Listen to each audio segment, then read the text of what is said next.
Oke teman-teman, perkenalkan nama saya Kausar Rafiq. Di sini saya akan menjelaskan tentang evaluasi respons dinamis motor DC menggunakan pengendali PID pada Simulink. Sebelumnya perkenalkan nama saya Kausar Rafiq ya, dari Tero 24 dengan 3 digit yang terakhir 071.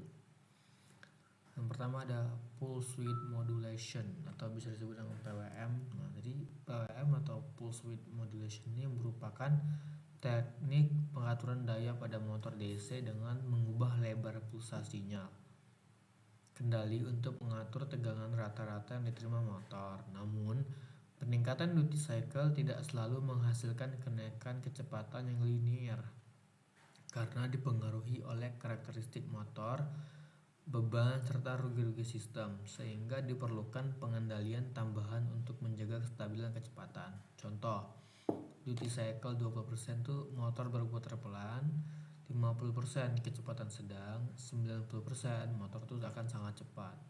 Pada Simulink, blok PWM digunakan untuk menghasilkan kontrol berdasarkan output dari controller PID yang mengatur kecepatan sesuai setpoint yang diinginkan. Lalu selanjutnya ada encoder 2 pin. Encoder 2 pin kanal A dan B merupakan sensor posisi dan kecepatan yang menghasilkan sinyal pulsa digital sesuai dengan sudut putaran motor. Setiap perubahan posisi rotor menghasilkan pulsa, sedangkan arah putaran ditentukan berdasarkan perbedaan fase antara sinyal A dan B. Apabila sinyal A mendahului sinyal B, motor berputar maju. Sedangkan jika sinyal B mendahului sinyal A, motor berputar mundur dalam lingkungan Simulink. Pulsa encoder ini diproses dan dikonversi menjadi satuan puls per second atau PPS atau rotasi per menit RPM yang kemudian digunakan sebagai sinyal umpan balik atau feedback untuk kontrol PID. Akurasi feedback sangat bergantung pada resolusi encoder dan pemrosesan sinyal, sehingga noise atau kesalahan pembacaan dapat memengaruhi kinerja sistem kendali. Lalu ada MATLAB function none to zero. Dalam simulasi encoder atau proses pembacaan sensor, nilai none, not a number, dapat muncul akibat pembacaan dengan nol atau kondisi saat sinyal tidak terbaca sementara. Untuk mengatasi hal tersebut, digunakan fungsi MATLAB yang berperan mendeteksi nilai none dan menggantinya dengan nilai nol. Pendekatan ini tuh bertujuan mencegah kontrol PID menerima input yang tidak valid, sehingga kestabilan sistem tetap terjaga dan keluaran kontrol tidak mengalami gangguan. Lihat ya, function Y sama remove none. Fungsi dengan input vektor U dan output Y.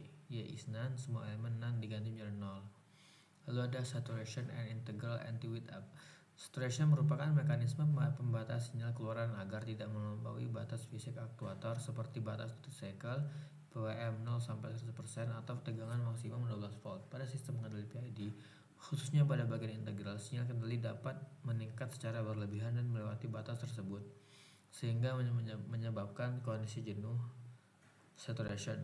Oleh karena itu, diperlukan metode anti-width up untuk mencegah akumulasi kesalahan yang berlebihan pada aksi integral saat aktuator berada dalam kondisi jenuh.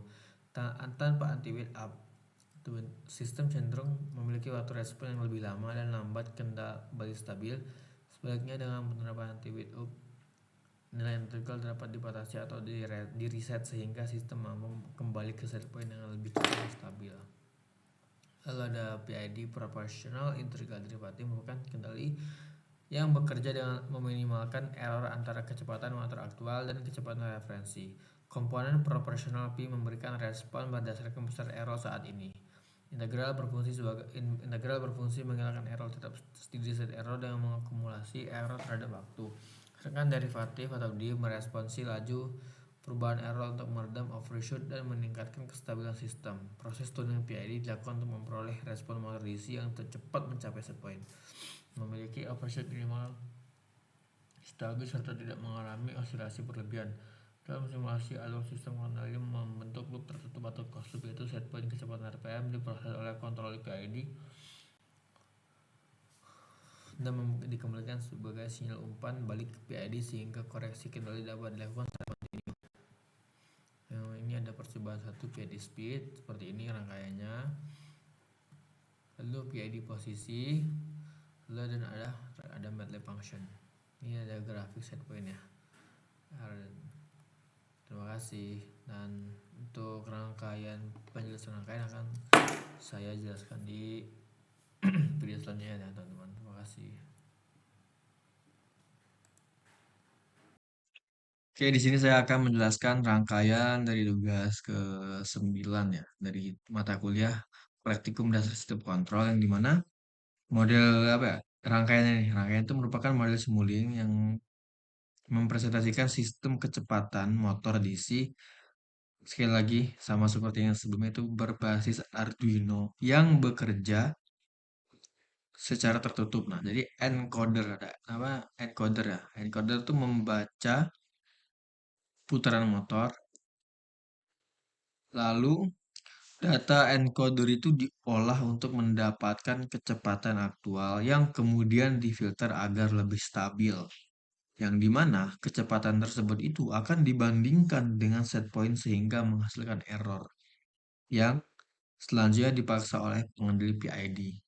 Nah, keluaran PID itu apa ya? Berupa sinyal PWM tuh yang sinyal PWM yang mana ya? Yang seperti gelombang gitu ya, mungkin arus gitu, yang digunakan tuh untuk mengatur besar dan arah putaran motor melalui Arduino. Nah, sementara blok-blok monitoring digunakan untuk menampilkan respon kecepatan, error, dan sinyal kendali agar performa sistem dapat dianalisis. Untuk hasil praktikumnya nanti akan saya lampirkan teman-teman. Terima kasih. Sampai aku cuk. Iya video ya, video nih.